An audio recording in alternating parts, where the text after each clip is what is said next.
Hello, hello, hello. Welcome to the channel. Exciting times. The World Cup has kicked off.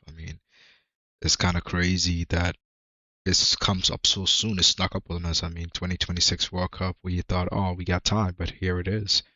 And I gotta say, the opening matches have been interesting. Definitely interesting.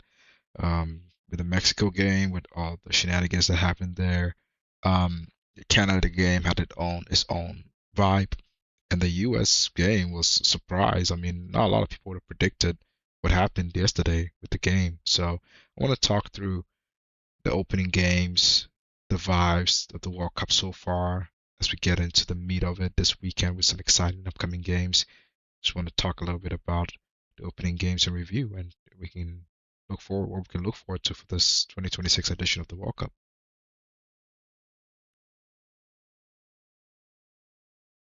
So a little bit of background. We already know, the World Cup is gonna have 48 teams, 104 matches, a lot of different types of scenarios. But the kickoff games kicked off in Mexico City. That was the first game. Mexico kicked us off um, with a win, um, right, against South Africa.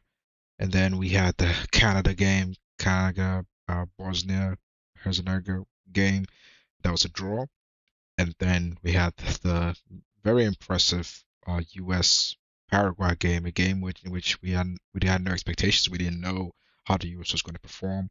We thought Paraguay was going to be a tough customer, but um, surprising energy and effort the U.S. team put together and dispatched Paraguay relative ease. So that was exciting. That definitely kicked off the World Cup in style, and I think that energy is going to be carried into this weekend.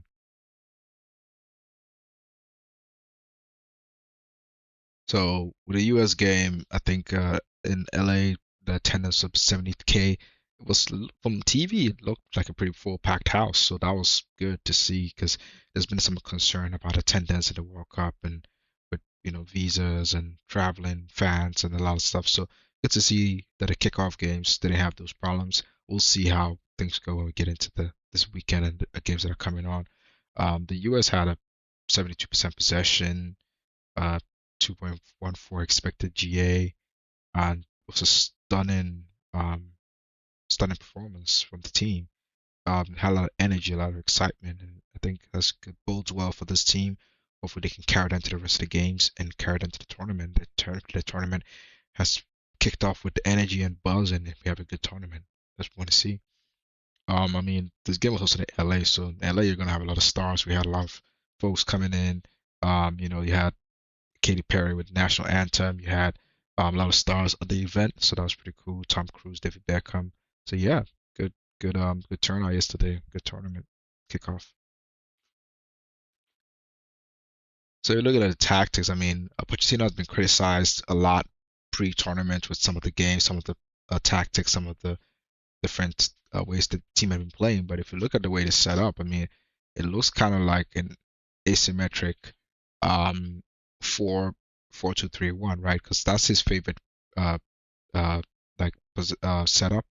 But it looked like it turned into semi back three um, with the aggressive. Anthony Robinson was very aggressive on the left flank, so Des was aggressive on the right side, and Pulisic, the half spaces, and Tyler Adams was like playing like a lone six, kind of breaking up the attacks from Paraguay. So very interesting system, and it created a lot of overloads, and it overwhelmed Paraguay very much. So that was good to see.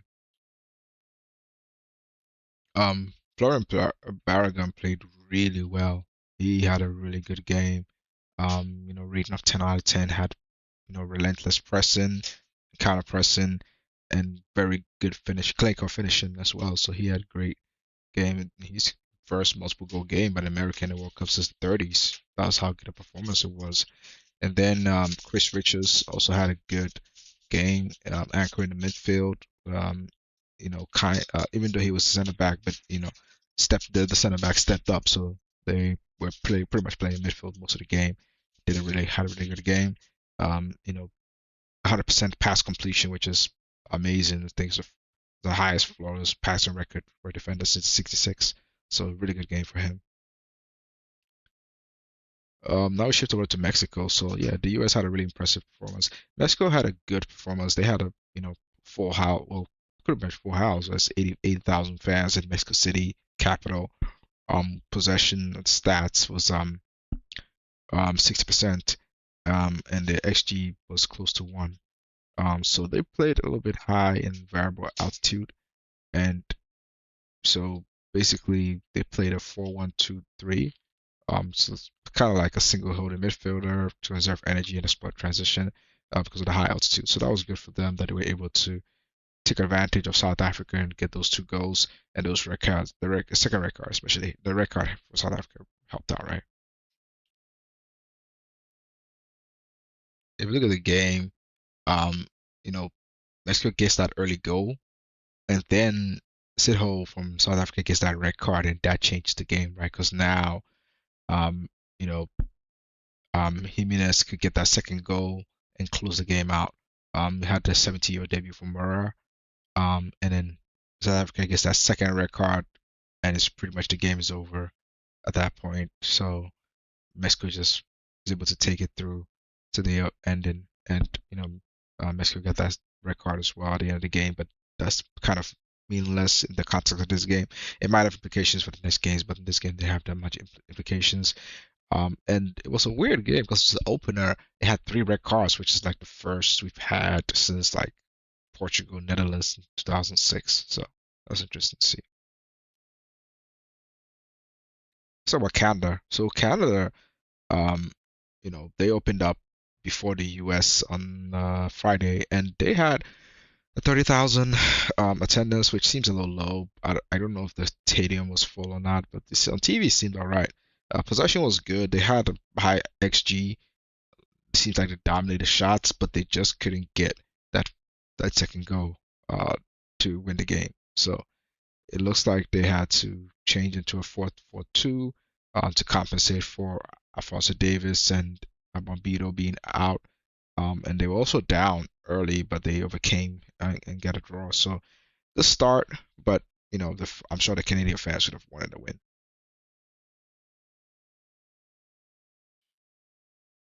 Yeah, so in the first half, it was a bit of a struggle for Canada. I think they struggled in the game to consistently create possession and attack, sustain attacks. And I think once they made the changes in this second half with Shuffleberg, David Ahmed, and Laren, I think once they came in, it helped sustain attacks for them and get them quality chances, and they got that equalizer. So if you look at a tactical, the way this all teams set up, I mean, US set up with like some pseudo 3-4-3, which usually doesn't play that, but it's interesting to see for this game. That's what he did. Mexico set up with a 4-1-2-3, and Canada went with a 4-4-2. So different type of systems. US system obviously you had the best results, high XG, and also restricted the opponents well. So good for US. It's probably the best I've seen a US team play at a tournament in a long time. So we'll see if that's just because of Paraguay, because of the opponent, or is that the energy of being the home opener, with the electric energy atmosphere of the stadium, or is it something that can be carried through a tournament? Uh, Mexico was more pragmatic, so they managed the games and direct counters, but their system got the job done. Canada went with a high press system, which high work rate and wing play, but it didn't seem to work out in this game. But hopefully, we'll see if they can capitalize on it in the future games.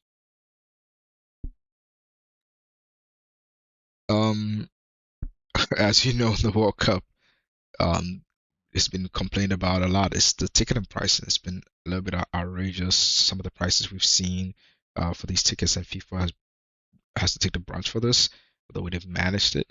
But you know, it's the world's game, and I guess they want to make money off it. So we've seen prices even in the Azteca for the Mexico kickoff game up to 3K. Um, which is a lot of money for the locals because an average salary over there is about $1,000 US dollars. So how are the regular people gonna afford to go, right? Unless you're an international traveler or a well-to-do Mexican local, it's going to be hard for you to justify those ticket prices, right? And yeah, even at uh, at the U.S. game, which had a good attendance, 70,000 fans is good. It still was, there were still sections of the stadium that were empty because tickets are so expensive. So that's a problem for FIFA. They're gonna have to deal with that. See how they can get more people on it because the economy is not amazing right now too. So people can't justify spending thousands of dollars for a ticket, right? And in Mexico, yeah, they had a lot of people gathered to watch the game, with crowds also at the National Mall, but in the stadiums themselves, the ticketing is gonna remain high. It's gonna be hard for people to justify going to those games. So match day two, going for, at least for the host countries, right? For US, just continue to manage your squad, make sure there's no key injuries to key players like Pulisic, and a little bit of rotation, but make sure you keep the intensity and the fluidity going, and good things should happen. For Mexico, South Korea is very, they have the attack, so you just focus on making sure they don't get caught on the counter, and be disciplined in the midfield, especially without Montes, was sent off in that game, right? For Canada, just you know, hopefully, if Alfonso Davies and Mobito can come back in, that gives them a spark, and hopefully better defensive structure and offensive output. So we'll see how that goes for them. So, but yeah, overall, I think good start by the host countries, and we'll see if they can carry this on to the tournament. But yesterday's games really struck excitement into the tournament, and we'll see if today's games, this weekend games, can carry forward. I mean, looking forward to the Brazil and Morocco game. That should be exciting, and other games coming over the weekend. So the World Cup's up, it's up and running in style. Let's see how it goes. The excitement is here. U.S. delivered last night, and the buzz is here. So we'll see how everything goes.